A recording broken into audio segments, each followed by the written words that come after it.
اعوذ باللہ من الشیطان الرجیم، بسم اللہ الرحمن الرحیم۔ رب اشرح لی صدری ویسر لی امری واحلل عقدۃ من لسانی یفقہوا قولی۔ ریاض الصالحین حصہ اول، احادیث نبی صلی اللہ علیہ وسلم۔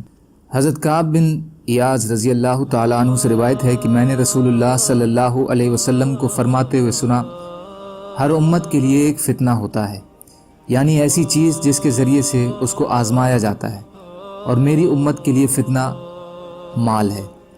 ترمذی حسن صحیح۔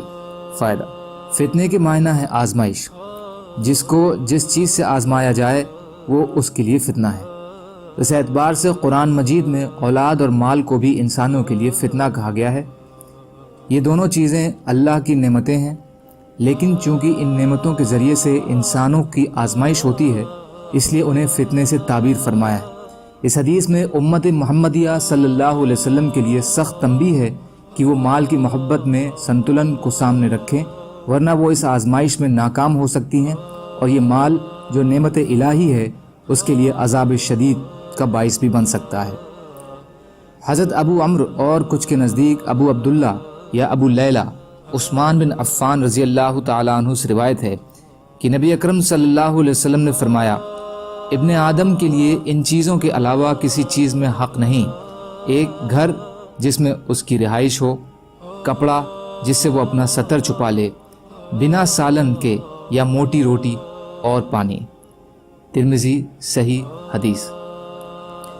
امام ترمذی فرماتے ہیں، میں نے ابو داؤد سلیمان بن سالم بلخی رحمۃ اللہ علیہ سے سنا ہے کہ وہ فرماتے تھے، میں نے نظر بن شمیل سے سنا کہ زلف وہ روٹی ہے جس کے ساتھ سالن نہ ہو، اور دوسرے حضرات کہتے ہیں کہ موٹی روٹی کو زلف کہتے ہیں، اور امام ہروی رحمۃ اللہ علیہ نے کہا کہ زلف سے مراد روٹی رکھنے کا برتن ہے، جیسے گون یعنی موٹے بالوں یا رسیوں سے بنا ہوا تھیلا، یا خرجی، زنبیل، ٹوکری، بورا وغیرہ۔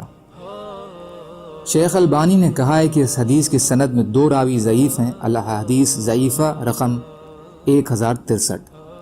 فائدہ، سندن یہ روایت صحیح نہیں ہے، لیکن دوسروں کے صحیح حدیث سے ثابت ہے کہ انسان کو دنیا میں ایک مسافر کی طرح رہنا چاہیے۔ مسافر جس طرح کم سے کم سامان کے ساتھ سفر کرتا ہے، انسان کو بھی کم سے کم سامان دنیا کے ساتھ گزارا کرنا چاہیے۔ حضرت عبداللہ بن شخیر رضی اللہ تعالیٰ عنہ سے روایت ہے کہ میں نبی کریم صلی اللہ علیہ وسلم کی خدمت میں حاضر ہوا۔ آپ صلی اللہ علیہ وسلم، الہاکم التکاثر، کہ تمہیں کثرت کی آرزو نے غفلت میں ڈال دیا، تلاوت فرما رہے تھے۔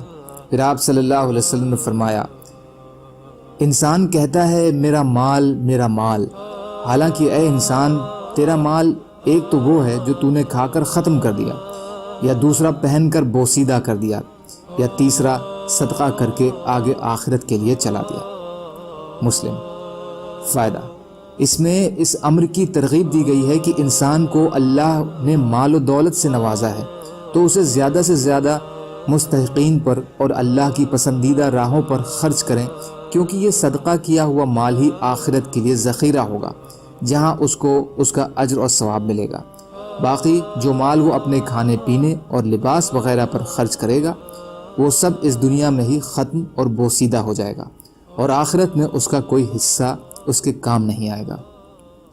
سبحان اللہ و بحمدہ، سبحانک اللہم و بحمدک، اشہد ان لا الہ الا انت، استغفرک و اتوب الیک۔ سبحان ربک رب العزت عما یصفون، وسلام علی المرسلین، والحمد للہ رب العالمین، برحمتک یا ارحم الراحمین۔ لا الہ الا اللہ، محمد رسول اللہ۔